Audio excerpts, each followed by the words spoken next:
Olá pessoal, hoje a gente fala um pouco sobre características da população brasileira, né? Suas principais características, e é um assunto recorrente no Enem. Eu espero que vocês prestem atenção e também aprofundem mais esse tema, tá bom? Atualmente o Brasil possui a sexta maior população do mundo. A gente perdeu a quinta posição para o Paquistão. Eu não sei se a gente deve ficar chateado, porque quando você tem excesso populacional em um país com desigualdade socioeconômica, como é o caso do Brasil, a gente consequentemente vai ter mais acúmulo de pobreza e miséria. Então, não é de se espantar, tá certo?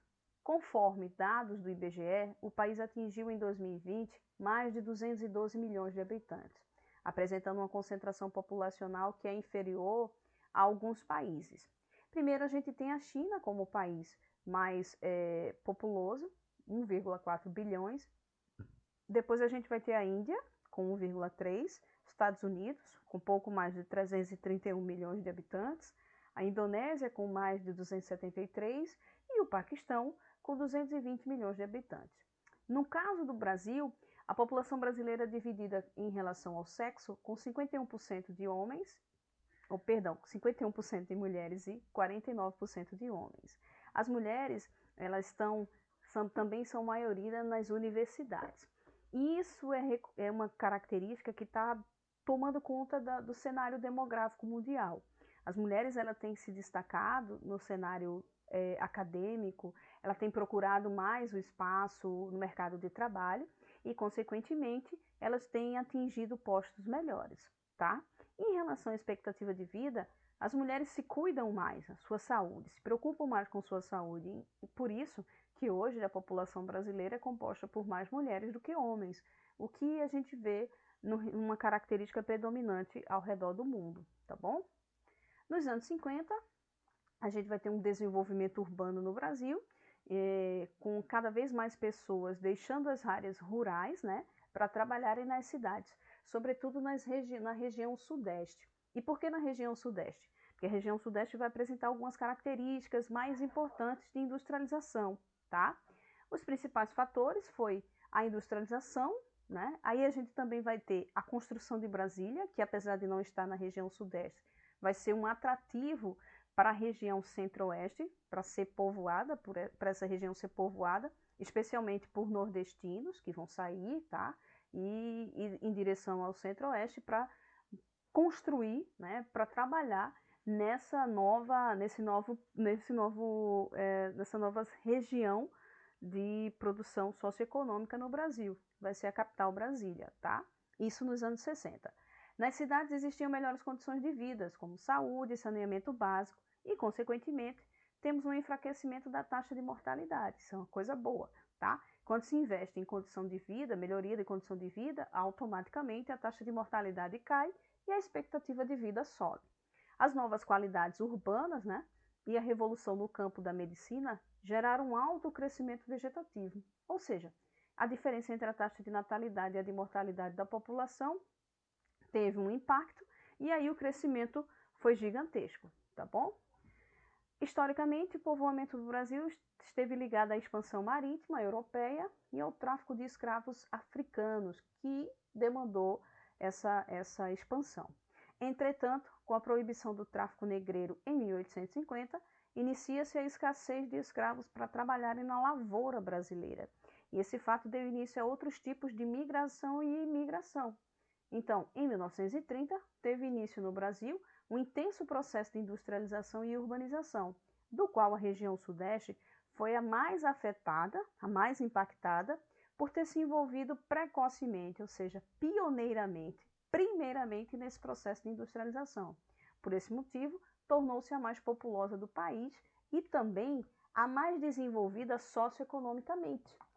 A região sudeste tem essa característica de riqueza socioeconômica porque foi o ponto inicial do processo de industrialização brasileira.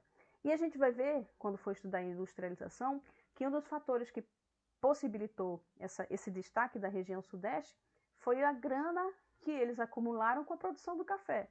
E aí eles investiram, né, esse dinheiro do café, da produção do café, na industrialização dessa região e, consequentemente, a urbanização também vai ser um processo atrelado a isso, tá bom?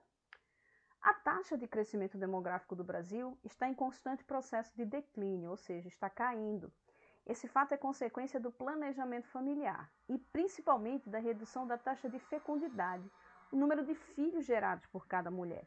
Isso vem caindo não é só no Brasil não, tá? A gente vê esse processo. A Europa já passou por esse processo, outras partes da América também estão passando por esse processo, tá?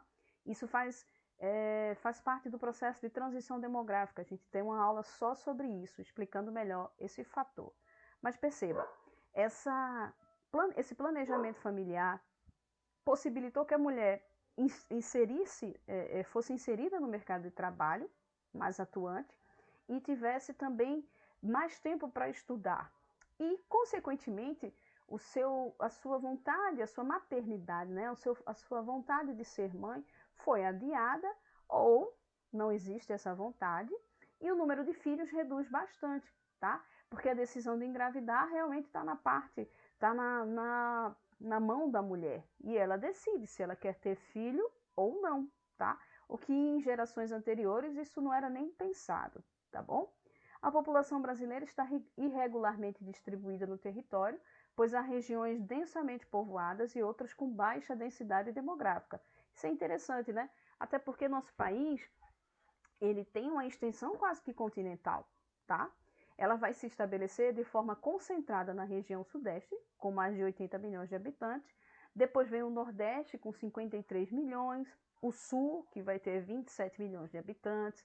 As regiões menos povoadas, e aí vai aparecer a região norte e o centro-oeste, que são as que tiveram o povoamento mais recente, tá bom, pessoal? E aí? A população brasileira está distribuída em um extenso território, com 8,5 milhões de quilômetros quadrados, né? Como eu já disse anteriormente, é quase que um continente. Em virtude disso, a população relativa ela é modesta, ela é pequena, com cerca de 22,4 habitantes por quilômetro quadrado. Mas, vê só, o dado apresentado classifica o país como pouco povoado, apesar do Brasil ser bastante populoso. Interessante, né? O Brasil é populoso porque a gente vai medir a população absoluta, total.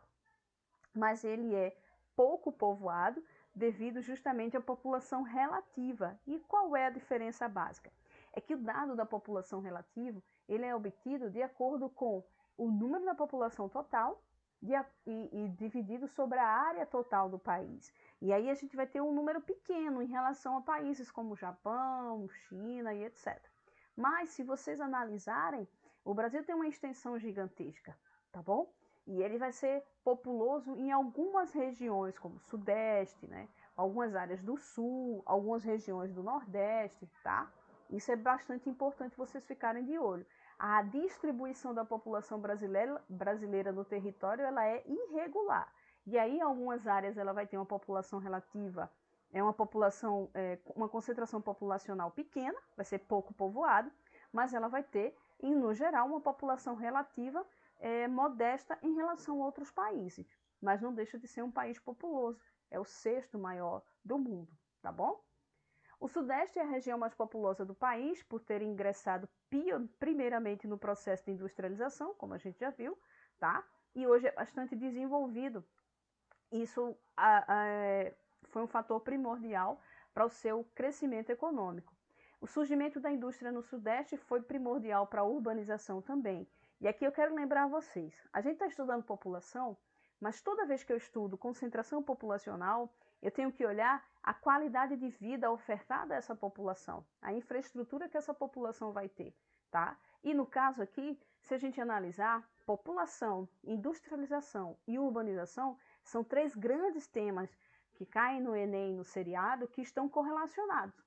Então, se eu tenho uma concentração de indústria em determinada região, eu vou ter uma urbanização atrelada a essa concentração de indústria e eu vou ter a população saindo da área rural em busca desse emprego que a indústria vai oferecer, tá bom? São três grandes temas que vão estar atrelados.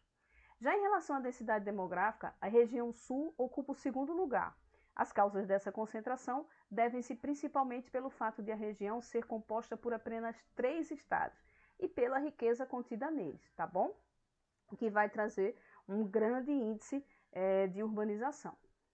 O Nordeste é a segunda região mais populosa. No entanto, a densidade demográfica é baixa, porque houve muita migração no Nordeste, né? As pessoas saíam da região Nordeste em busca de condições socioeconômicas melhores ao redor do país, em outras regiões, tá? O chamado êxodo rural. O Centro-Oeste vai ocupar o 4º lugar quando se trata de população relativa. Isso é provocado pelo tipo de atividade econômica, que é justamente vinculada à agropecuária. Se é agropecuária, a gente vai ter uma pouca mão de obra nessa região e, consequentemente, a gente vai ter poucas pessoas concentradas aqui, tá? Expectativa de vida no Brasil. Ela está crescendo ao longo do ano. Isso deve-se ao fato do Brasil ter algumas melhoras em condições socioeconômicas. Ainda não é o ideal, a gente ainda é campeão em desigualdade socioeconômica, em corrupção, né, entre outros fatores. Mas nós tivemos uma melhoria na expectativa de vida. Tanto é que a gente ocupa o 80º lugar no ranking mundial de expectativa de vida da ONU, tá bom? Em média, o brasileiro vive mais de 72 anos, em média. Aí você vai dizer assim, mas minha avó tem 90 e poucos anos. Sua avó é uma exceção em relação ao Brasil, tá bom? IDH e a população brasileira. O Índice de Desenvolvimento Humano brasileiro também está ampliando a cada ano. Só que esse crescimento ele não é tão exponente, ele não é tão expressivo, mas ele está acontecendo. E de acordo com um relatório recente, a gente vai ver que o Brasil possui uma média de 0,765, ocupando o 84º lugar na posição de ranking composto por 169 países. Se a gente for dar uma olhadinha, nós estamos ali, ó, na metade, né? Tá certo? Ainda é um índice, gente, muito baixo se você comparar o potencial socioeconômico que o Brasil apresenta, tá? Aí, o que o IDH tem de característica? Vida longa e saudável, que é a esperança de vida ao nascer, acesso ao conhecimento, tá? O índice de escolaridade da população adulta, índice de fluxo escolar da população jovem e padrão de vida digno, tá bom? Ou seja, se a gente juntar vida longa e saudável, acesso ao conhecimento e padrão de vida digno, a gente vai ter os indicadores do IDH, tá bom? E taxa de mortalidade infantil.